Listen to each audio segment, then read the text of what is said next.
Di ko na kaya. Hindi ito sapat. May 2.4 milyon individual na nagpupursige na maabot ang mga pangunahing pangangailangan sa mababang sahod.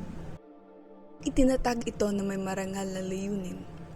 Itaas ang antas ng pamumuhay ng ating mga manggagawa at labanan ang kahirapan. Gayunpaman, ang malupit na katotohanan ay ipinakita ng bukas na katotohanan.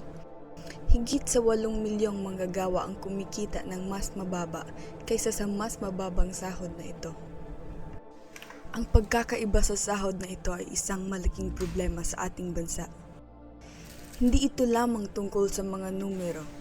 Ito'y nagtutulak sa maraming Pilipino na magtrabaho sa ibang bansa.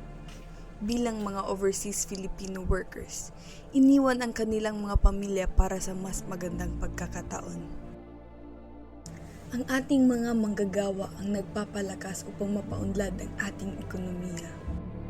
Subalit, sila ang humaharap sa mga pinakamalaking hamon sa mga panahong masalimuot. At kanilang nararamdaman ang pinsala ng mga suliraning pang-ekonomiya ng pinakamalubha.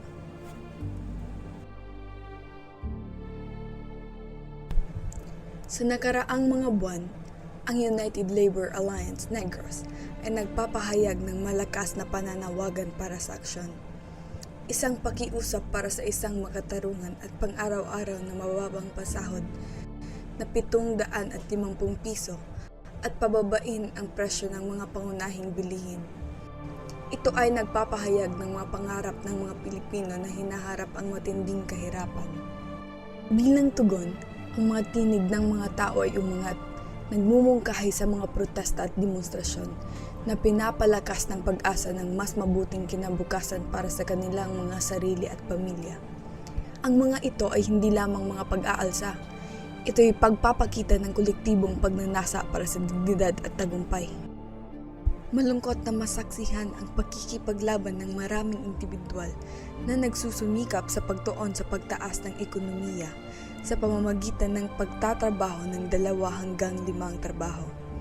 Lalo na ang mga magulang na nakikipaglaban upang mabigyan ng tahanan, pagkain sa hapagkainan at mga pangunahing pangangailangan para sa marangal na pamumuhay.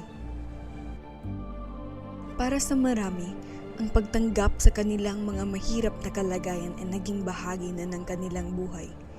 Tinatanggap nila ang kanilang kalagayan, madalas dahil sa pangangailangan, at nagiging tahimik ang kanilang mga pangarap sa harap ng mga pagsubok. Ngunit ang tanong ay nananatiling, kailan magsisimula ang pagbabago?